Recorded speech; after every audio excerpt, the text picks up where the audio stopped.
Hello दोस्तों, कैसे हैं आप लोग। दोस्तों, ये कहानी जिन और लालची कुम्हार की है। दोस्तों, पिछली वीडियो में पहेली थी, 3 अक्षर का उसका नाम, उल्टा सीधा एक समान, आवागमन का प्रमुख साधन, बोलो बच्चों उसका नाम। दोस्तों, इस पहेली का उत्तर है जहाज। वीडियो के आखिर में एक पहेली है, उसका उत्तर कमेंट में जरूर दीजिएगा। बहुत पहले की बात है, एक गांव में एक कुम्हार और उसकी बीवी रहते थे। कुम्हार स्वभाव से लालची था, जबकि उसकी बीवी अच्छे स्वभाव की महिला थी। कुम्हार मिट्टी के बर्तन बनाकर अपने घर का गुजारा चलाता था, लेकिन वह इससे संतुष्ट नहीं था। वह ज्यादा पैसे कमाना चाहता था। उसने बड़ी मेहनत से कुछ मिट्टी के बर्तन बनाए, जिसे वह बेचने के लिए शहर चला गया। उसे अब की बार अपने मिट्टी के बर्तनों का अच्छा दाम मिलने की उम्मीद थी, लेकिन अब की बार भी उसको पहले वाला ही दाम अपने बर्तनों के लिए मिल रहा था। उसने उसी दाम में अपने सभी बर्तन बेच दिए। बर्तन बेचने के बाद शाम हो गई थी। वह उसके बाद अपने घर के लिए निकला, लेकिन जाते जाते रात हो गई। घर जाने के लिए उसको एक जंगल से होकर गुजरना पड़ा।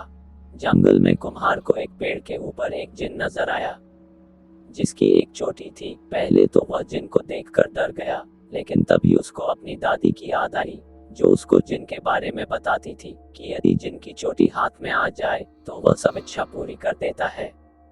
कुम्हार ने एक तरकीब सोची और जिन को बोला, मुझे एक परी मिली थी, वह एक जिन से शादी करना चाहती थी, लेकिन वह उसी जिन से शादी करेगी जिसकी एक हाथ लंबी चोटी हो।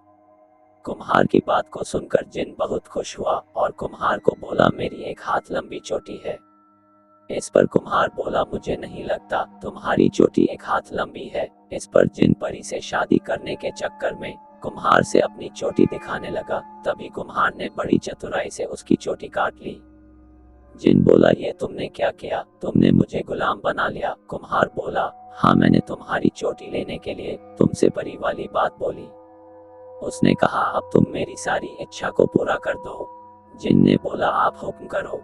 कुम्हार बोला, तुम मेरे घर को बड़े आलीशान घर में बदल दो और मेरा घर जमींदार के घर के पास रख दो। जिन ने ऐसा ही किया, उसका घर जमींदार के घर के पास रख दिया और उसका घर जमींदार के घर से भी अच्छा हो गया। इसके बाद कुम्हार ने जिन को बोला, तुम मेरी बीवी को गहनों से भर दो और हमारे घर में बहुत से हीरे जवाहरात रख दो। जिन ने ऐसा ही किया। जब कुम्हार ने घर जाकर देखा तो वह बहुत खुश हुआ। कुम्हार ने घर जाकर अपनी बीवी को सारी बात बताई। कुम्हार की बीवी को किसी को कैद करना अच्छा नहीं लगा। कुम्हार ने जिन की चोटी को एक घर के एक बर्तन के अंदर छुपा दिया। इसके बाद कुम्हार और उसकी बीवी के दिन पूरी तरह से बदल गए। जमींदार की बीवी और अन्य गांव की महिलाएं कुम्हार की बीवी के गहने देखने के लिए आने लगे। कुछ दिनों के बाद दिवाली आने लगी तो कुम्हार की बीवी कुम्हार को घर की साफ सफाई करने को बोलने लगी। कुम्हार ने कहा, हमको घर की साफ सफाई करने की क्या जरूरत है, हम ये जिन से करवा सकते हैं। इसके बाद उसने ताली बजाई और जिन हाजिर हो गया। कुम्हार ने जिन को पूरे घर की सफाई करने को बोला। इसके बाद जिन घर की सफाई करने लगा। जिन से सफाई करते हुए वह बर्तन गिर गया जिसमें जिन की चोटी थी। जिन ने चोटी को उठा लिया। कुम्हार ने उसको ये करते हुए देख लिया। कुम्हार ने चोटी मांगी, लेकिन जिन इतना बेवकूफ नहीं था, उसने कुम्हार को चोटी नहीं दी और बोला, तुमने चालाकी से मेरी चोटी लेकर मुझे गुलाम बना लिया था, लेकिन अब मैं तुम्हारी जो पहले हालत थी वही हालत कर दूंगा। ये कहकर जिन ने कुम्हार का घर वैसा ही कर दिया जैसा पहले था और उनके सारे गहने भी ले लिए। कुम्हार इससे बहुत दुखी हो गया।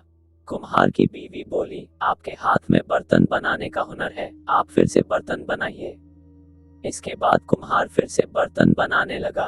मॉरल ऑफ द स्टोरी, इस कहानी से हमें यह शिक्षा मिलती है कि हमें लालच न करके मेहनत से काम करना चाहिए। जिस प्रकार कुम्हार अमीर बनना चाहता था और उसने लालच किया, लेकिन बाद में उसको अपने किए की सजा मिल गई।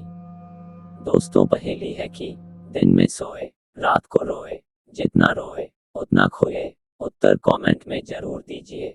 वीडियो को लाइक और चैनल को सब्सक्राइब जरूर कीजिए। धन्यवाद।